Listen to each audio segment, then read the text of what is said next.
역전의 용사들 특집 인터뷰 시간입니다. 공익제보자로 신청을 한 김태열 미래한국연구소 소장과 스픽스가 어렵게 인터뷰를 진행했습니다. 간간히 김태열 소장의 목소리가 약간의 변조를 통해서 여러분들께 전해드렸는데요. 종합적으로 어떤 일이 있었는지에 대한 내용 오늘 들어보시면 이런 과거가 있었구나. 지금 현재 이런 문제를 안고 있구나. 미래는 이런 일이 벌어지겠구나. 라는 것을 김태열 소장을 통해서 직접 들어보시겠습니다. 전화 연결되어 있는데요. 김태열 소장님 안녕하십니까? 예, 지금 이제 아크로비스타 관련된 얘기를 좀 나누려고 합니다. 김건희 여사가 아크로비스타에서 명태균과 주변에 있는 정치인들을 많이 만났다라고 이제 하고 있는데요.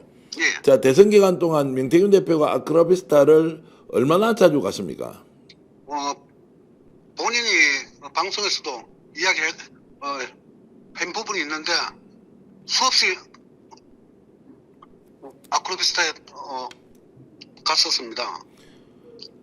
횟수를 특정하기는 좀 어렵습니까? 일주일에 몇 차례 갔다든지.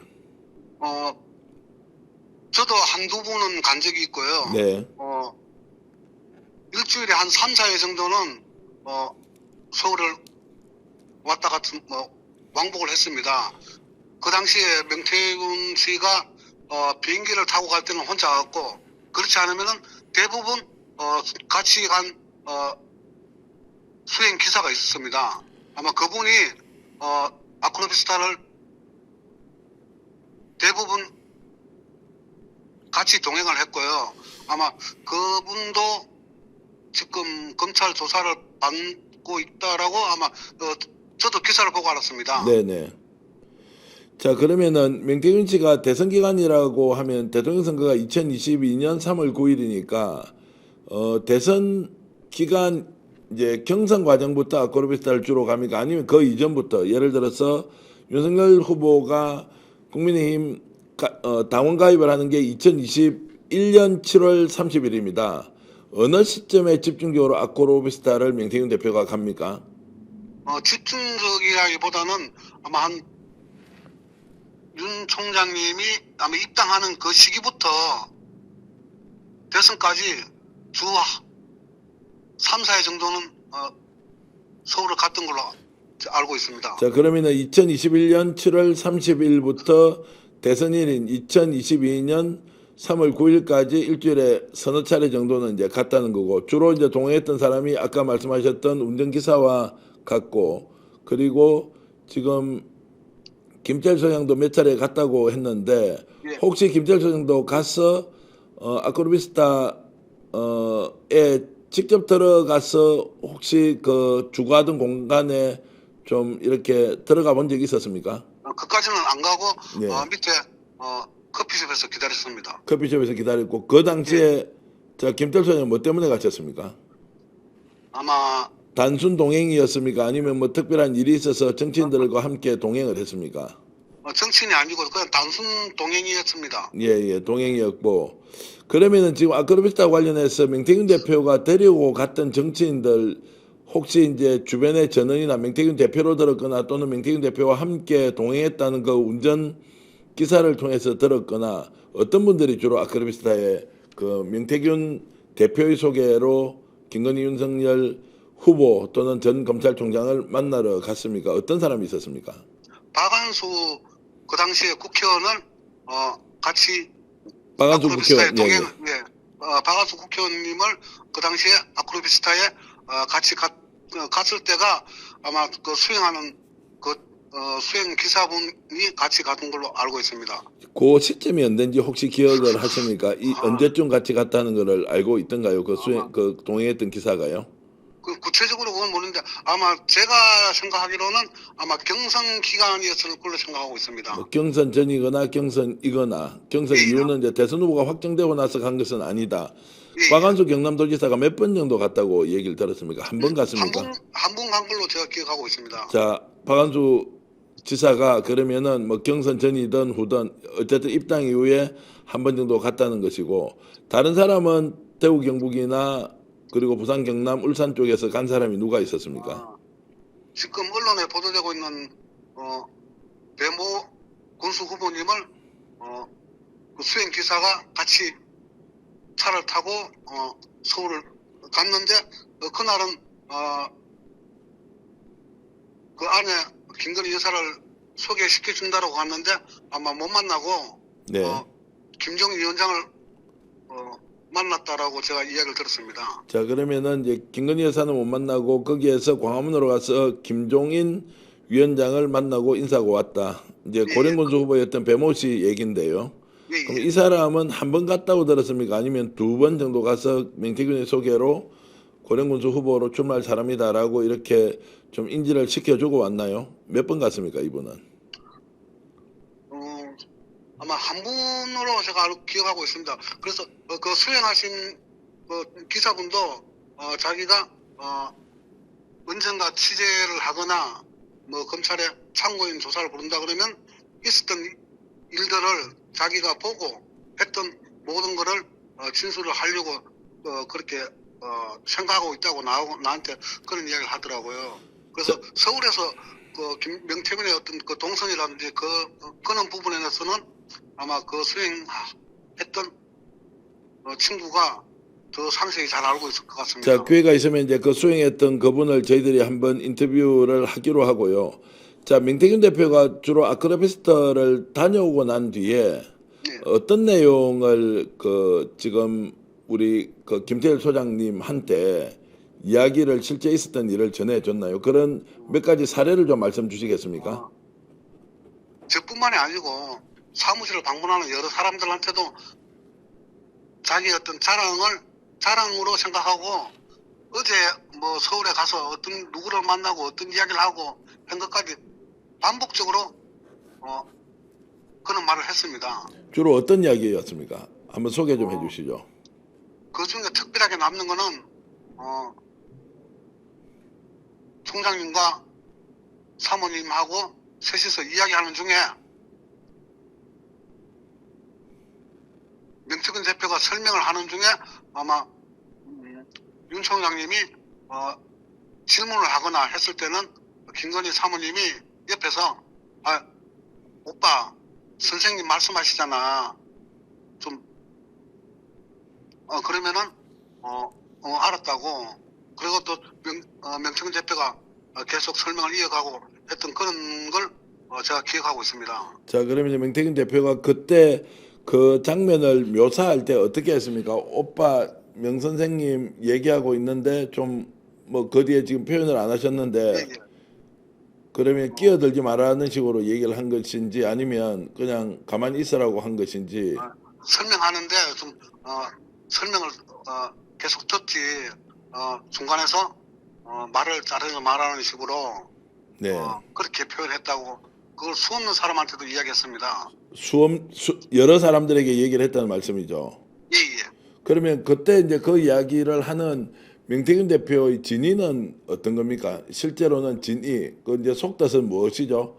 김건희 여사가 확실하게 윤석열 후보를 좀 이렇게 직접 이렇게 좀 뭔가 좀 우위에 있다 이런 느낌을 주셨다는 거예요. 예, 예. 예. 그리고 이제 그 표현을 하면서 명태균 대표는 본인이 하여튼 여사나 그 윤석열 검찰총장을 확실하게 이렇게 좀 멘토하고 있다 이런 느낌으로 얘기를 했습니까? 예, 예. 예. 그 외에는 지금 김건희 여사와 관련된 다른 이야기는 어떤 게 있었습니까? 그 외에 김건희 여사가 직접적인 관계되어 있는 거는 지금 바로 뭐 예시를 들기는 바로 떠오르지는 않는데. 자, 그러면 그거 제가 여쭤보겠습니다. 제일 먼저 이제 윤석열 그 대통령을 만나기 전에 김건희 여사를 먼저 명태균 대표가 만나지 않습니까? 예, 예. 그때 아크로비스타에 있었던 뭐 지하 식당에서 있었던 그 장면 한번 말씀해 주시죠. 자기가 식사 때가 늦어가지고 갈비탕을 먹고 있다 그러더라고요. 저는 그 안에 식당을 한 번도 들어가 본 적이 없습니다. 지하에 여러 가지 식당들이 있는데 저는 가보진 않았는데 한 식당에 자기가 갈비탕을 먹고 있는데 여사님이 앞에 오셔가지고 명선 선생님이시냐고 그렇다고 그러니까 조상님의 언덕으로 이 세상에 오신 분이군요라는 말을 했다고 아마 그게 여사님과 첫 대면의 인사로 생각하고 있습니다. 자, 명태균 대표가 그 얘기를 했을 때 뭐 조상의 공덕으로 태어났다, 조상의 공덕으로 뭐 세상에 왔다, 조상의 언덕으로 세상에 왔다, 뭐 이런 류의 이야기를 할 때는 자랑 삼아 그 이야기를 했습니까? 어떤 그 느낌으로 이렇게 다가오던가요? 명태균 대표의 이런 설명. 역시 사람을 알아본다는 식으로 자랑 삼아 이야기했습니다. 네. 그리고 그 이야기는 혹시 지금 김태일 소장만 들었습니까? 다른 사람도 들었던 인물이 있나요? 주위에 여러 사람이 들었는데 네. 나도 들었다라고 나설 수 있는 분이 설득을 하면은 나타날 수 있다고 생각합니다. 강혜경 씨도 혹시 이런 이야기를 들었습니까? 수없이 들었습니다. 강혜경 씨는 수없이 들었고 김태일 소장도 들었는데 이 외에도 다른 사람이 들었던 사람이 누군지는 알고 계시고 그 사람도 여기에 대해서 증언을 할 수 있다 이런 말씀이죠. 설득을 하면은 할 수 있다라고 생각합니다. 예, 그런 것들이 이제 실제로 이제 인물을 알아본다 이제 이런 것이었고 윤석열 후보와 김건희 여사 부부 두 분을 처음 만났을 때 명태균 대표가 그 두 사람에 대해서 설명했다는 것도 저희들한테 한번 말씀하셨지 않습니까? 그것 한 번만 더 소개해 주시죠. 회장님은 장님 무사, 사모님은 안전뱅이 주술사기 때문에 사모님은 밖으로 나가신다 그러면은 혼자 나가시면은 여러 가지 밖에 나갈 수가 없다. 그래서 항상 실내에서 있어야 되고 밖에 나가려고 그러면은 총장님의 머리나 어깨에 올라타고 밖에 나갈 수밖에 없다. 그렇게 이야기했는지 들었습니다. 그 말은 어떤 말입니까? 밖에 나가려고 하면 혼자서는 집에 있으면 되고 밖에 나가려면 총장님의 어깨나 머리에 올라서 가야 된다. 이 의미는 어떤 의미로 우리 김태일 소장님은 이해를 했나요? 그 이야기를 듣고 그 당시에 그 모든 여사님의 동선이 외부의 행사가 한 분도 참여를 안 한 걸로 봐서는 그 말이 맞구나. 그걸 명태균 대표가 자랑 삼아 이야기했습니다. 네. 자랑 삼아 얘기했다는 것은 어떤 의미죠? 내가 그렇게 이야기했는데 지나고 보니까 그렇게 된다고. 네. 보통 대선 후보가 되면은 사모님들 또 사모님대로 나름대로 어떤 운동원의 어떤 동선이 있는데 지난 대선 과정에 특별하게 후보자의 부인으로서는 선거운동의 동선이 아마 특별하게 언론에 잡히지 않았을 겁니다. 네네. 그런 면에서 자기가 명태균 대표가 처음에 만났을 때 그 말이 맞는 거 아니냐 그런 식으로 이야기했습니다. 자, 그러면 안전뱅이 주술사 그리고 이제 장립무사 이 얘기는 지금 뭐 전국으로 최초 공개한 분이 김태일 소장이었고 뭐 모든 언론이 윤석열 대통령과 김건희 여사의 관계를 설명할 때 장립무사 안전뱅이 주술사가 실제 유행어처럼 돼 있습니다. 자, 그런데 이 이제 말을 이제 명태균 대표를 통해서 여러 사람이 들었다는 것이죠. 예. 그리고 이 얘기대로 김건희 여사는 대선 선거운동 과정에서 얼굴을 가능한 한 드러내지 않고 윤석열 후보의 뒤쪽에서 활동을 했다라는 걸로 이제 이어지니까 명태균 대표는 자신이 시킨 걸 그대로 따라하고 있었다. 윤석열 대통령 후보가 뭐 이렇게 본다는 거죠. 뭐 시켜서 했던 아니면은 그렇게 한 거를 자기가 말을 한 거하고 대비하니까 네. 정확하다라고 그렇게 자랑하며 이야기했습니다. 예. 이런 내용도 여러 사람이 들었습니까? 아니면 예를 들어 제가 말씀드리는 것은 뭐 강희경 공익제보자나 그리고 김태일 소장 외에도 외부인들에게 이런 내용을 얘기를 했습니까? 혹시 공무원이나 아니면 정치권에 있는 사람들이나 또는 뭐 사업하는 사람들에게도 이런 내용을 얘기를 한 적이 있나요? 명태균 대표가요? 밖에 나가서는 자기가 뭐 누구를 만나고 어떻게 했는지 모르겠지만은 사무실에 방문하는 사람들한테는 아마 거의 대부분이 이야기를 들은 걸로 제가 기억합니다. 기억한다는 말씀이고, 그 외에는 이렇게 약간 초현실적인 것, 주술적인 것, 뭔가 우리가 일반인들이 쓰지 않은 조금의 이제 뭐라 그럽니까, 좀 역술인들이 쓸만한 이런 단어 선택 또는 문장 이런 거를 혹시 들었던 기억이 있습니까? 제가 며칠 전에 스픽스에서 허경영 사진 나왔던 거 그걸 보고 이야기하더라고요. 네네. 그것도 수행했던 그 친구 말을 제가 들었습니다. 네네. 허경영 국가혁명당 대표한테 전화할 때는 서로 호재하면서 네. 편안하게 안드로메다에서 오신 본자 형님, 네. 저는 명왕성에서 온 명태균입니다라고 그렇게 그 정도로 편안하게 서울에 왔다 갔다 하면서도 그렇게 전화를 하고 하는 그 말을 옆에서 다 들었다고 이야기하더라고요.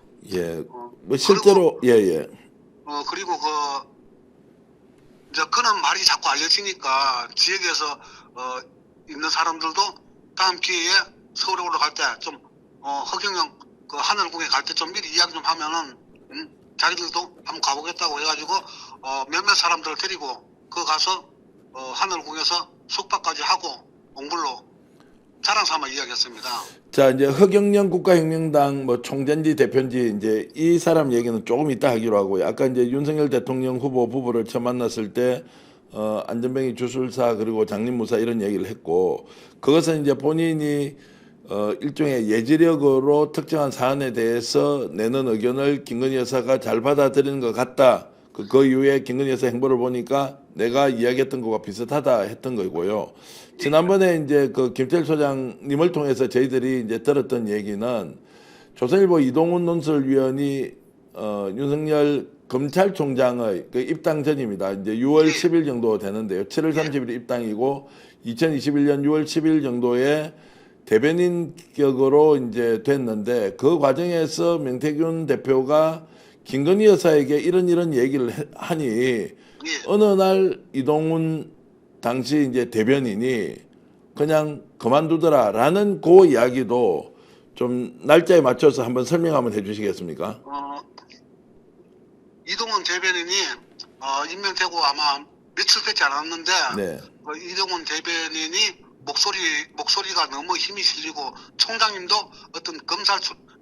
바로 직전에 검찰총장님이기 때문에 국민들한테 다가가는 부분이 굉장히 좀 위험성이 있어 보인다.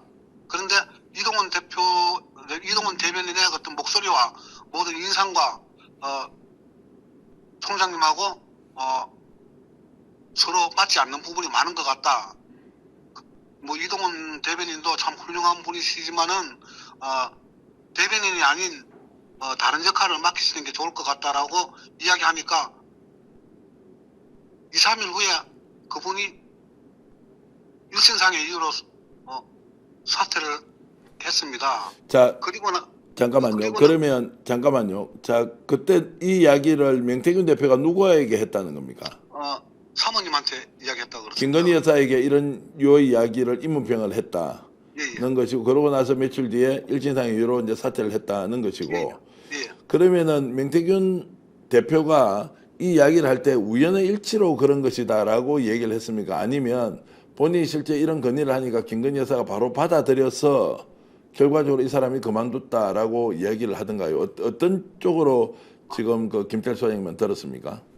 자기가 이야기를 하니까 그렇다고 다른 어떤 역할을 맡기면 되는데 어떤 이동이 아닌 바로 일신상의 이유로 사퇴를 했다고. 내가 너무 바른 말을 했나라고 그렇게 하고 지났는데 한 열흘 후인가 그분의 여러 가지 수산업자 뇌물 사건인지 아마 그걸로 그 기사가 나왔습니다. 그래서 지나고 보니까 내가 진짜 뭔가 본인 스스로 자기도 놀랐다고 네. 그런 이야기를 하더라고요.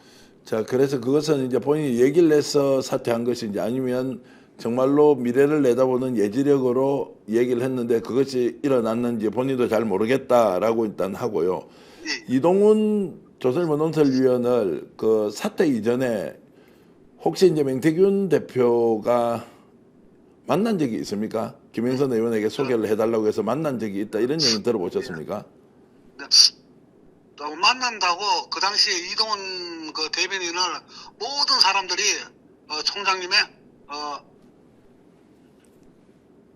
총장님의 어떤 메시지를 담아내는 유일한 분이었기 때문에 아마 이동훈 그 대변인을 인터뷰를 하거나 만나려고 수많은 사람들이 접촉을 했는데 아마 아무도 접촉을 하신 분들이 없는 걸로 알고 있는데 아마 김영선 의원을 통해서 만난 걸로 제가 알고 있습니다. 네, 그 만났다는 것은 이야기를 전해 들었습니까? 아니면 명태균 그 대표로부터 직접 들었습니까?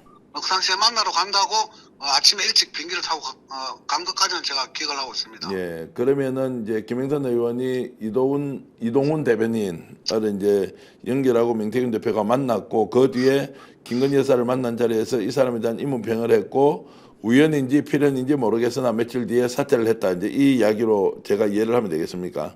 예. 실제로 예지력이 있는 인물입니까? 아니면은 우연일치로 이렇게 맞춘 겁니까? 김철 소장이면 어떻게 보시나요? 조금 예지력 있는 거는 여러 가지 정황들을 보면은 말했던 부분하고 지나고 보면은 그게 맞으니까 네. 주위에서도 좀 뭔가 좀 틀려 보인다. 뭔가 좀 그런 걸 많이 느꼈다고 주위에서 많이 평을 하고 있습니다. 그래서 참 진짜 뭔가 예지력이 있는 것 같다. 뭔가 일반 사람하고는 조금 다른 것 같다. 그런 말을 하길래 나한테도 그런 질문을 하는 사람이 많이 있었어요. 그래서 예. 그거는 생각하기 나름인데 자기가 나름대로 항상 준비하고 예측하면 이길 수 있다라고 그런 말을 항상 하기 때문에 자기 나름대로 또 열심히 공부도 하고 어떤 생각을 안 했겠나 저는 그렇게 생각하고 지냈습니다. 실제로 가깝게 지내보면은 다른 일에도 이런 정치인과 관련되지 않는 일에도 명태균 대표가 뭔가 이렇게 판단력 그리고 결단력 이런 게 굉장히 좀 돋보이고 남다른 적이 좀 있었나요?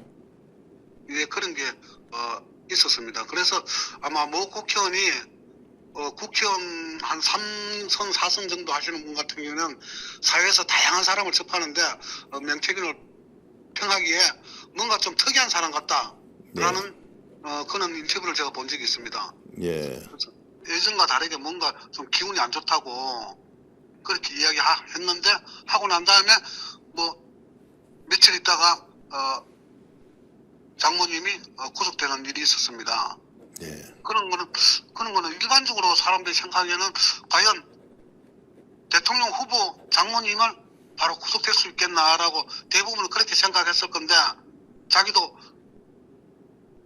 그런 말을 하고 나서 뉴스를 보고 깜짝 놀랐다고 자기는 그런 걸 느꼈다라고 이야기하더라고요. 네. 그것은 이제 본인이 안 좋은 기운이 있다라고 했는데 우연한 상황으로 한 며칠 뒤에 사흘 뒤에 3, 4일 뒤에 이제 그 최은순 씨가 구속되는 상황이 벌어졌다. 이제 이런 얘기를 했다는 것은 본인의 예지력이나 이런 판단력이 상당히 출중하다라는 것은 좀 자기 자랑이기도 하고 또 명태균 대표도 스스로 좀 놀라기도 하고 이랬습니까? 예. 혹시 이제 펄펄 끓는 물에 검찰총장을 삶아 먹는다 이런 얘기도 우리 그 김태일 소장님도 들은 적이 있나요?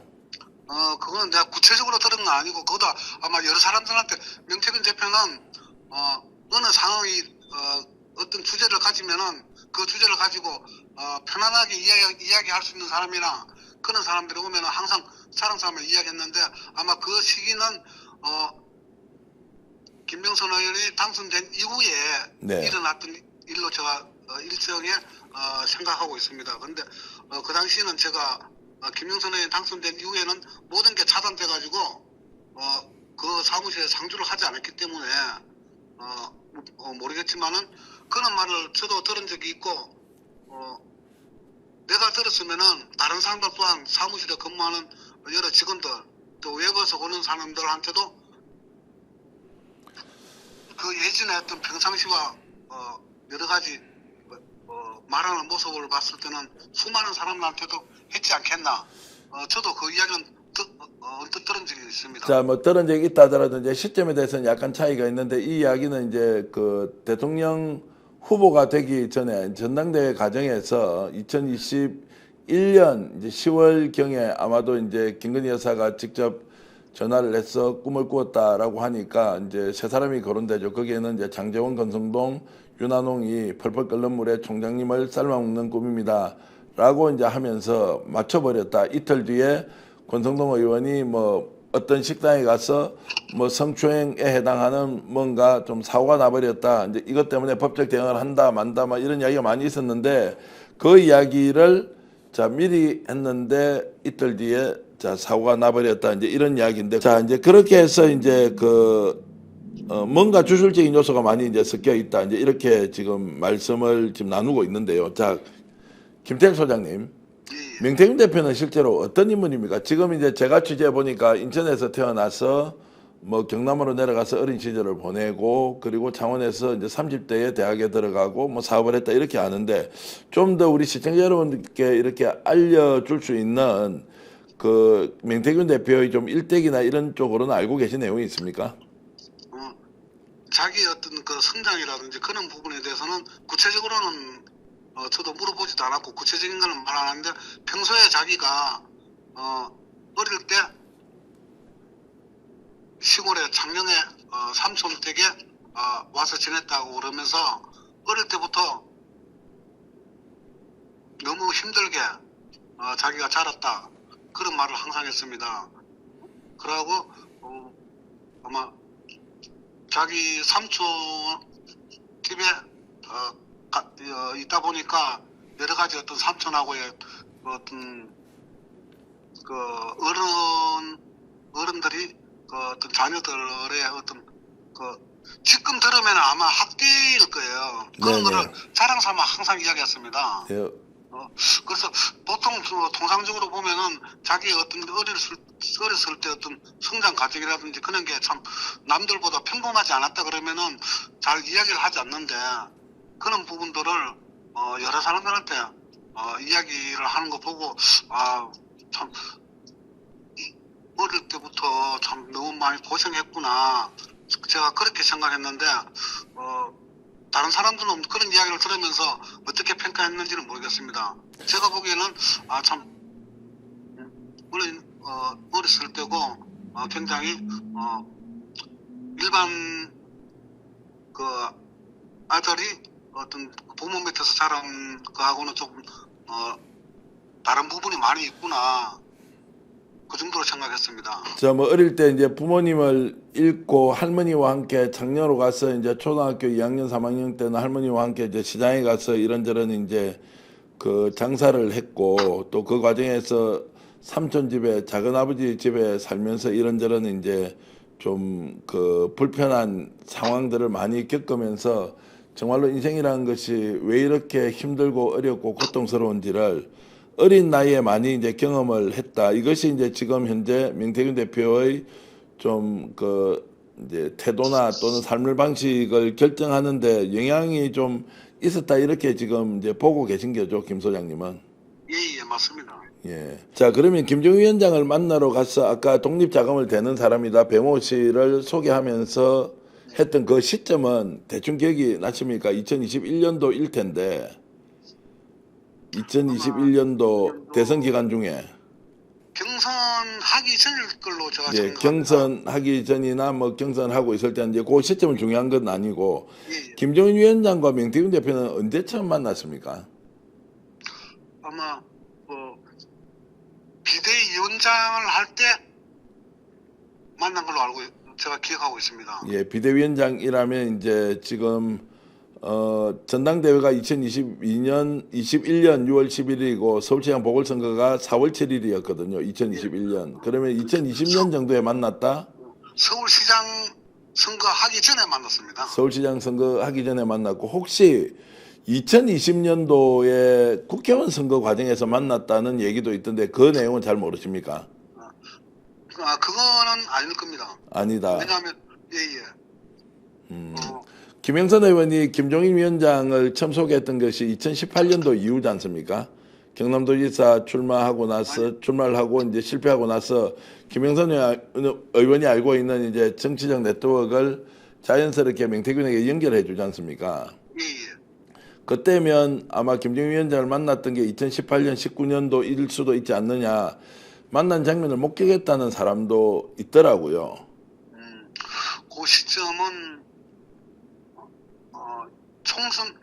총선 이후일 겁니다. 네, 총선 이후겠죠. 이후. 2020년도가 총선이었으니까요. 예예. 자, 그러면 이제 김종인 위원장하고 본격적인 활동을 한 것은 2021년 서울시장 선거가 4월 7일이었으니까 그 이전으로 돌아가면 2020년 말 정도에 이제 본격적으로 관계를 트고 활동을 했다 이렇게 이제 볼 수 있겠네요. 예예. 예, 김종인 위원장이 평소에 명태균 대표를 평가할 때 어떻게 평가했는지는 혹시 명 대표로부터 들은 게 있습니까? 그 부분은 자기가 방에 두 분이서 따로 이야기하기 때문에 네. 그거는 평가는 모르겠고 사무실에서 김종인 위원장이 전화하고 통화한 거는 옆에서 들었습니다. 네. 그리고 명태균 대표는 김종인 위원장을 어떻게 평가했습니까? 역시 사람을 알아본다고. 네. 그 김종인 위원장이 비대위원장으로서 어떤 당에 자기가 어떤 방향으로 끌고 갈 건지를 말을 해도 그 말귀를 못 알아듣는다고. 그런데 명 대표는 그 말 하기 전에 김종인 위원장이 어떤 말을 하고 어떻게 방향으로 끌고 갈 건지를 미리 알고 이야기를 하니까 서로 이야기가 대화가 잘 이루어진 걸로 그렇게 이야기를 했고 또 그렇게 진행을 해 나간 걸로 알고 있습니다. 자, 그런 이제 특별한 관계라고 생각했던 명태균 대표에게 나 그 사람 몇 번 본 적이 없어요. 그리고 그 사람이 뭘 하는 사람인지 잘 모르겠다라고 하면서 명태균 대표가 본인의 페이스북에다가 뭘 올렸냐면 나는 오늘 뭐 아버지를 잃었다 뭐 이렇게 비슷하게 표현을 했습니다. 예. 자, 그걸 봤을 때는 명태균 대표를 실제로 김종인 위원장이 그렇게 생각한 건지 아니면 지금 필요에 의해서 김종인 위원장이 명태균 대표를 그렇게 버리는지 요 두 가지 중에서는 어느 쪽에 가깝다고 우리 김 소장님은 보십니까?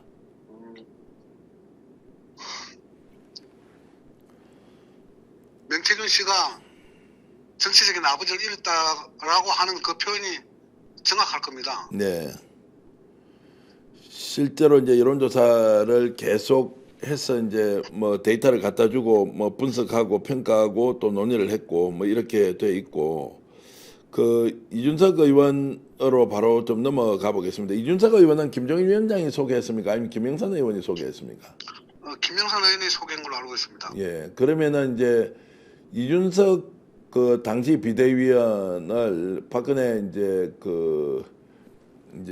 대표 시절 그리고 이제 뭐 그 이후에도 이제 정치적으로는 굉장히 유망했지만 여전히 이제 영향이 별로 없던 이준석 대표를 어떤 계기로 당 대표를 만들어야 되겠다고 명태균 대표가 설명을 하던가요? 이준석 대표를 김영선 의원 소개로 서울서 만나고 내려와서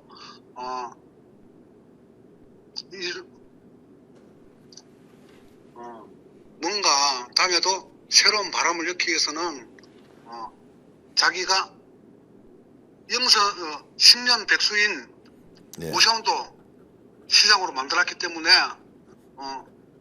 영선 대표를 당의 대표로 만들어야 당에 어떤 새로운 바람을 일으킨다라고 해가지고 자기가 충분히 만들 수 있다라고 그렇게 이야기하더라고요. 네. 그래서 좀 정당의 대표라는 게 그렇게 되는 게 아닌데라고 제가 옆에서 이야기를 하니까 아니 그게 아니라고 충분히 젊은 사람으로 만들어야 어떤 당에 희망이 있고 그래야 대선도 같이 이길 수 있다라고 그래서 이준석 대표를 당대표로 만들어야 된다라고 이야기했습니다. 이준석 대표하고는 자주 연락을 하고 만나던가요? 전화는 수시로 했고요. 서울에 올라갈 때 아크로비스타들 가면서 또 당대표도 만나고 이제 이준석 후보를 만나고 또 김정은 위원장을 만나고 수시로 그런 이야기를 했고 그 과정 속에서 같이 수행한 친구가 서울에서 어떤 활동, 동선 그런 거를 더 잘하고 있기 때문에 아마 오늘 뉴스를 보니까 수행했던 그 수행 기사가 검찰을 조사를 받고 있다라고 뉴스가 나오더라고요. 네. 아마 그 친구가 자기가 서울에서 보고 느꼈던 그 여러 가지 이야기를 있는 그대로 아마 진술을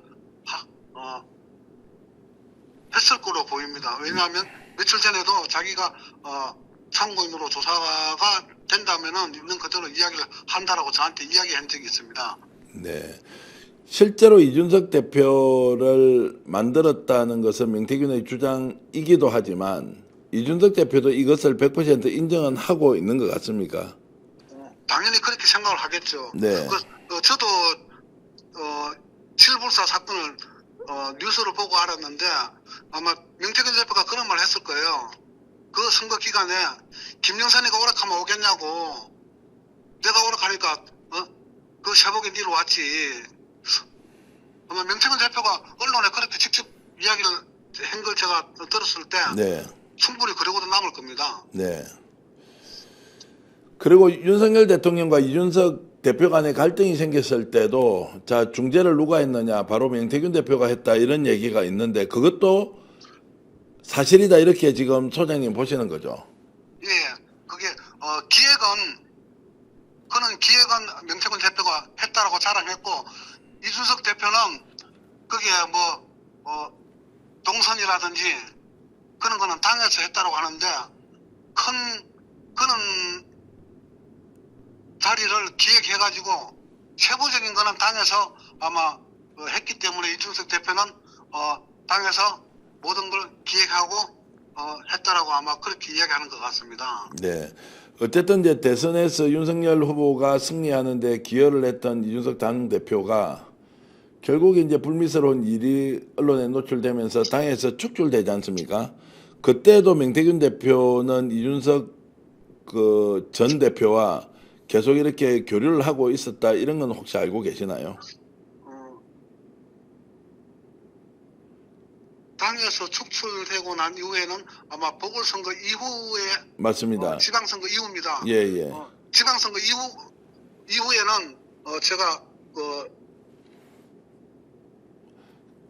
세부적인 진행상을 모르기 때문에 세부적인 거는 제가 모든 게 단절되어 있기 때문에 네. 세부적인 거는 지방선거 이후에는 제가 내용을 구체적으로 잘 알지를 못합니다. 네.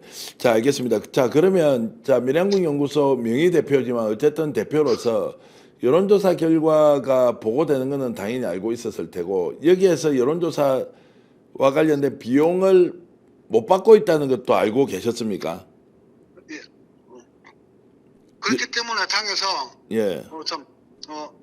비용을 못 받았기 때문에 연구소 자체에 어떤 지출할 비용들이 생겼고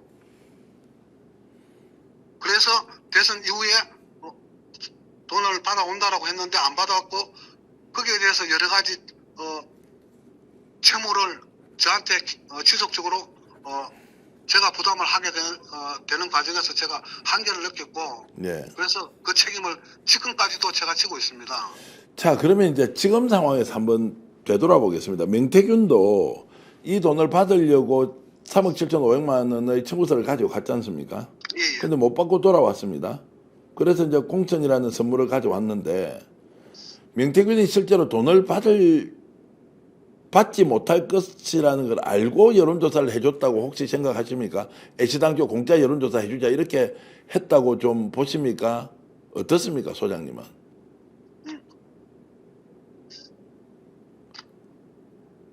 처음에는 충분히 받을 수 있다라고 생각했기 때문에 네.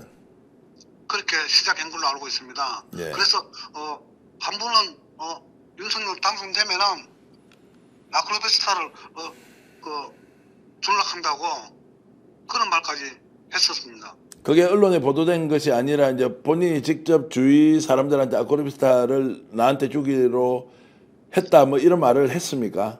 예, 예. 그래서 아마 지난번에 강영희 씨도 아마 그 언론에 그런 말을 한 걸로 제가 기억하고 있습니다. 예. 자, 그래서 이제 돈을 받는 거는 전혀 문제가 없다고 했는데 결국 돈을 못 받았습니다.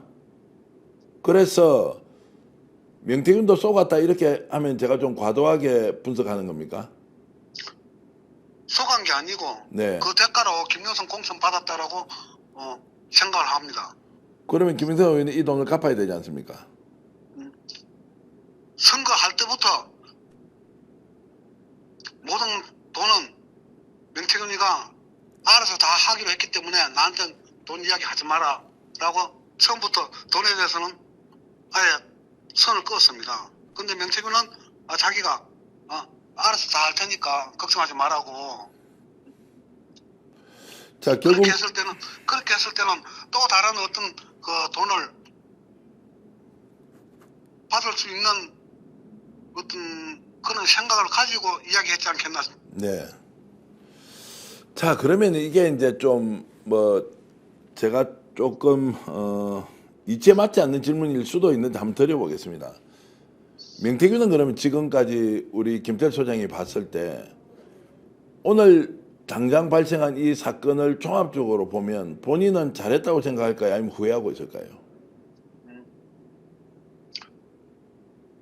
자기도 잘했지만은 지금 봐서는 후회하는 부분도 있겠죠. 예.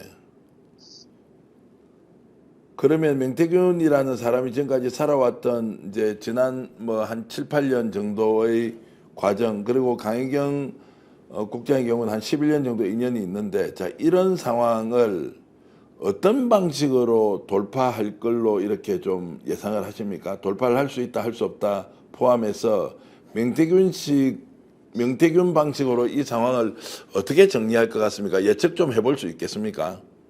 저도 들었고 강영희 씨도 들었고 여러 사람들이 주위에서 들었던 그 세상에 들은 사람은 많지만은 세상에 존재하지 않는 그 음성 파일. 네. 아마 막다른 골목이면은 막다른 상황에 몰리면은 그것도 자기 스스로 존재를 나타내지 않을까. 제가 그렇게 생각합니다. 그 말씀은 이제 김건희 여사와 관련된 이제 녹음 내용을 다 세상에 공개할 것이다. 그래서 뭐 수백 개가 있는데 이걸 공개하면 이제 한 달도 못 간다라는 그 말의 내용이 명태균 대표의 뭐 자료로 일단 보관돼 있을 것이다. 이렇게 보시는 거죠. 예. 명태균 대표가 검찰에서 수사를 하더라도 수사가 진척되지 않으면 이것은 끝까지 무기로 들고 있을 가능성이 있다. 이렇게도 보십니까? 예. 그래서 요 근래에 몇몇 기자들이 저한테 이야기하더라고요. 미래한국연구소가 내게 아니다라는 걸 기사를 내주면은 공적 대화를 공적 대화의 한 부분을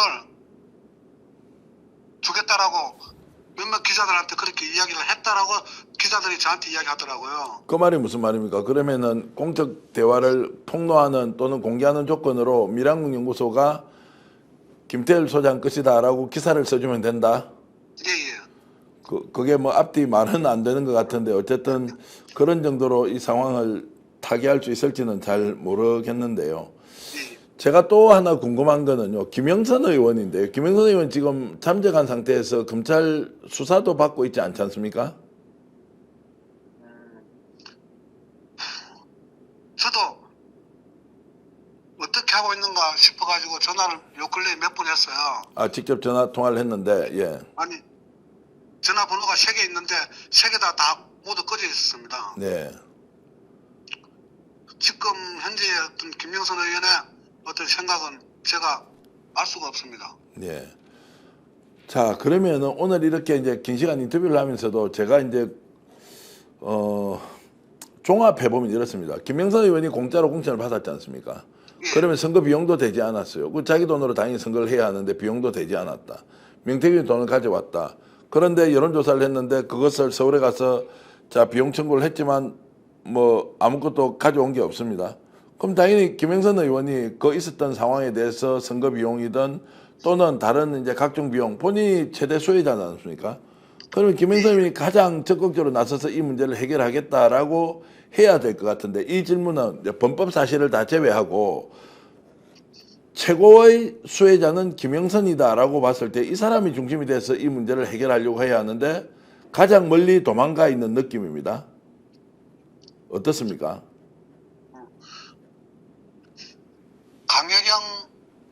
강혜경을 사기 횡령범으로 고소했던 그 심정을 그런 심정이라 그러면은 현재 상황에서 자기 어떤 입장을 표명하는 게 당연하다고 생각하는데 네. 모든 일락투절하고 있는 상황을 아마 어느 국민도 이해를 못할 겁니다. 네. 근데 이분은 재산도 많지 않습니까? 지금 뭐 친구된 재산만 해도 70억이라는 이야기도 있고 뭐 그리고 부모 재산까지 합치면 200억 원대 재산이 있다라고 하는데 본인이 이 문제에 대해서 금전적으로 타인에게 피해를 주기도 하고 실제 갚아야 될 돈도 있고 범법과 관련되지 않는 채권 채무 관계도 상당히 존재하는데 왜 이 사람은 돈을 갚지 않고 오히려 잠적해버리고 그리고 피해자를 가해자로 만들어서 횡령 사기범으로 몰고 가느냐 이것은 도무지 이해가 되지 않습니다.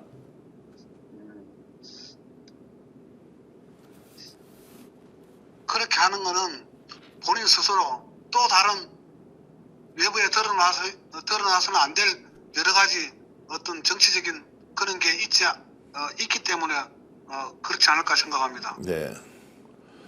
김영선 의원이 과거에 뭐 시민단체 운동도 했고 또 뭐 인권 변호사라는 타이틀도 있었고 또 12도 국회에 최초에 들어왔을 때는 굉장히 촉망받는 개혁 정치인으로 이제 돼 있었는데 마지막 정치의 행보를 보면 거의 국민들이 상상도 못할 정도의 특이한 사건의 중심에 있고 또 여론조사 대가로 공천을 공짜로 받아오기도 하고 그 뒤에 비용 보증받은 거를 또 불법적으로 자금을 교부한 것까지 포함하면 말로로 봐서는 도저히 이해하기가 좀 어렵다. 이제 이런 생각이 들어서 김영선 의원을 과연 우리가 어떻게 평가해야 하느냐.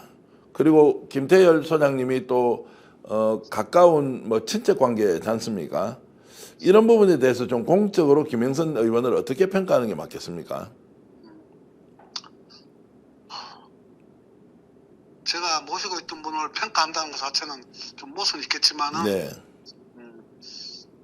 누구나 다 이해할 수 있는 부분에 어떤 자기가 지금이라도 그 자기 어떤 입장 표명을 밝히고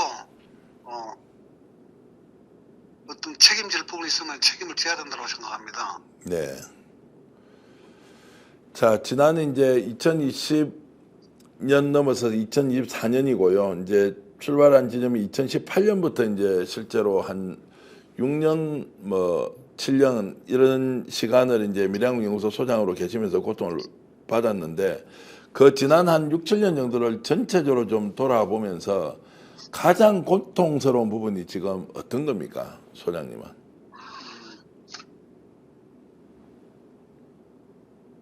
본인이 당선이 안 됐다 그러면은 모르겠는데 당선된 이후에 모든 걸 단절하고 남에게 책임을 떠넘기는 모습이 이렇게 하려고 그 국회의원이 되고자 했던가 어떻게 보면은 허무하기도 하고 좀 허탈한 감도 들고 그렇습니다. 네. 굉장히 이제 가까운 친척이니까 말씀을 아끼는 걸로 이해를 하고요. 지금이라도 이제 명태균 대표나 김영선 의원이 지금 어떻게 하는 것이 국민에 대한 최소한의 예의다 도리다 이렇게 생각하십니까? 자기네들이 저질렀던 여러 가지 불법적인 행위들에 대해서 그에 맞는 사법적 처리를 받아들이는 게 인간적인 도리가 아니겠나 그렇게 생각합니다. 네. 이제 11월 1일 날 국회 이제 국정감사에서 지금 강혜경 이제 공익제보자가 국감장에 이제 나갑니다. 국회 운영위가 열리고 아마 이제 대통령실에서 담당하는 이제 정무직 공무원들이 주로 나올 텐데요. 자, 그 과정에 혹시 지금 김태일 소장도 한번 나갈까 말까 이런 고민을 하고 계십니까? 어떻습니까? 인간적으로 고민하고 있습니다. 예, 예. 그러면 이제 지금까지 얼굴은 좀 드러내지 않고 목소리하고 실명은 다 공개하셨는데 이제 거기에 나가는 것도 이제 고민을 하고 계시니 아마 이 인터뷰가 공개되고 나면 이제 국정감사 출석 여부에 대한 것들도 어느 정도 가닥을 잡을 걸로 이제 생각을 하겠습니다. 자, 이제 공익 제보자가 또 이제 공익 제보의 성격 그리고 이제 민태균 대표가 전달했던 2021년 대선 하루 전입니다. 3월 8일 날 제공됐던 대선 이제 면밀 조사와 관련된 내용도 아마도 그 당시 대선 캠프에 있던 분의 파일로 남아 있어서 이게 이제 공개가 됐는데 바로 신용환 교수라는 분이 이제 공개를 하면서 실제 진실이 조금씩 더 밝혀지고 있는 상황입니다. 자, 마지막으로 지금 소장님은 이 사건이 어떻게 정리되길 바라고 있으며 또 남은 이제 인생을 어떻게 지금 사시려고 계획을 갖고 계신지 이 부분 좀 말씀 좀 해주시겠습니까? 있는 그대로 모든 것이 명명백백하게 밝혀져야 된다 생각하고요. 네. 저도 미래한국연구소의 대표로 단지 명예대표지만은 대표로서 여태까지 짊어지고 있던 짐 홀가분하게 벗어던지고 저도 한때는 욕심이 있었지만은 모든 꿈 다 내려놓고 있는 그대로 편안하게 욕심 부리지 않고 네. 살아가려고 생각하고 있습니다. 긴 시간 인터뷰 나눴는데요. 여러분들 어떻게 보고 계십니까? 자, 지금 역전 용사들 특집 인터뷰, 특별 인터뷰 모두 마치도록 하겠습니다. 시청자 여러분 고맙습니다. 스픽스를 위한 구독, 좋아요 그리고 주변에 많은 공유를 해주시면 열심히 정말로 방송을 만들고 있다라는 것 한 번 더 인정해 주시는 시간을 갖길 바라겠습니다. 여러분 고맙습니다. 스픽스는 말하는 언론입니다. 대세는 유튜브, 그중에서 스픽스. 좋아요, 댓글, 구독, 알림 설정. 여러분이 저희를 사랑해 주시고 우리가 여러분을 사랑하는 4가지 방법입니다.